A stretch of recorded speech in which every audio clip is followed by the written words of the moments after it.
Hello ladies and gentlemen and welcome to another Bear Beer Reviews. Today we're going to go to South Wales. I think this is from Newport and this is Urban IPA by Tiny Rebel Brewery. I love their style. It's pretty cool. It's this kind of hip hop style. I'm a bit of a metalhead myself, so I like my rock, but I respect the style, and it has a bear on it, which always goes down well with me, with bear. It says on the side of the bottle, a carefully crafted intercontinental blend of hops and malt helps us to take traditional IPAs to the next level with Urban IPA.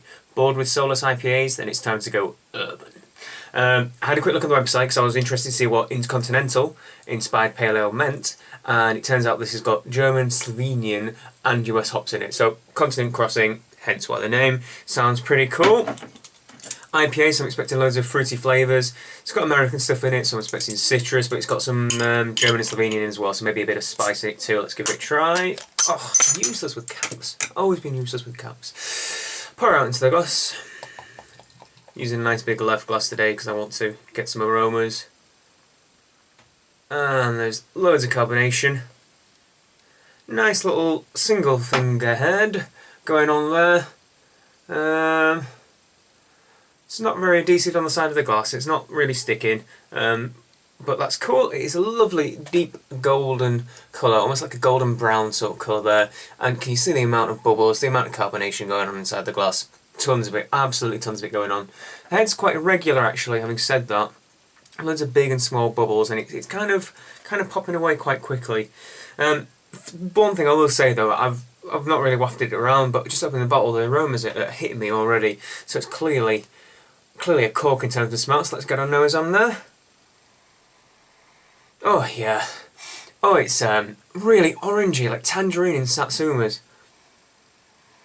Oh, it smells absolutely wonderful. There's almost a kind of hint of passion fruit and mango alongside it as well. Really, it smells really juicy. I mean, it really does smell like some kind of tropical fruit juice in front of your nostrils, and that's wonderful. That's really nice. Exactly what I want from an IPA.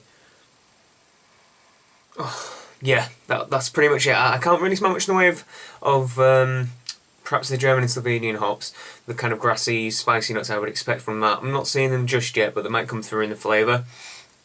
So yeah, without further ado, let's get in it and give it a try. Cheers, guys.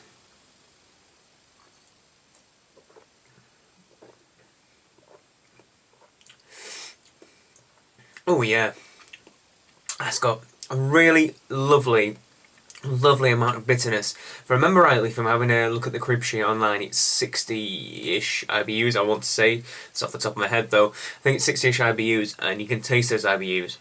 The second it goes in your mouth, it's pretty kicking.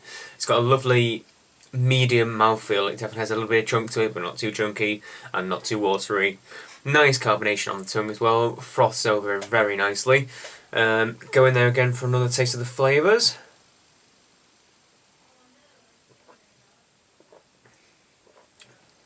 There's a nice caramelly sort of malt backbone going on there that comes through at the beginning, and that kind of develops into a nice and spicy hop flavour alongside the bitterness, and it's a kind of really traditional German kind of floral and grassy hop flavour, and then you get a little bit of kick of citrus coming through the back, but predominantly I'm getting a much more spicy flavour in it than I'm getting the American-y citrusy flavours, which kind of leads me to think that the bittering and flavouring were more done with the German Slovenian, and the American was more perhaps towards the end of the boil, more aromas and a tiny bit of flavour coming through. I'm liking it because it has both sides of the IPA coming through. It has the spicy flavours that you'd expect from kind of a traditional, I was going to say traditional English, but obviously with German hops, a traditional European style IPA, shall we say. And the American one, it's got a bit of both styles inside of it, hence the intercontinental name, and it definitely fits. And I like that a lot. The bitterness is really nice. I like bitter beers, and this one has a nice level of kick, but it isn't too much. It definitely lingers and it definitely lasts on the tongue. I'm still getting the flavours in my mouth now. I think it's quite a corking beer actually. It's very competent, and it certainly reaches the goals that it suggests just by the little bit of a spiel, a little bit of a blurb on the bottle. It's definitely got the flavours in there to back up its claims, and I enjoy it very much. I think this one is probably a 9 out of 10.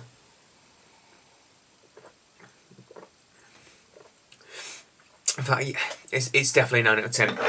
As per usual, I keep forgetting to mention the ABVs. This is 5.5%, just so you know.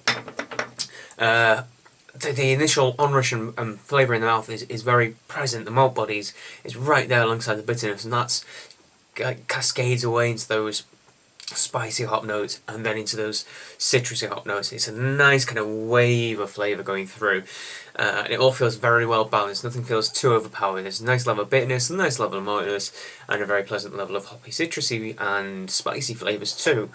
Really, really enjoyable. Tiny Rebel, I want to make sure I get that name right, yes, just had to check, yeah, Tiny Rebel, yes that is right, Tiny Rebel Brewery, very well done sirs, it's a lovely, well-rounded IPA. Again, I will try several more of your beers, that's for sure, and yeah, like, favourite, comment, subscribe on the video, tell me what you think if you've tried anything by Tiny Rebel. It's a very competent beer in my eyes, and I look forward to seeing you again in the next Bear Beer Reviews. Cheers guys.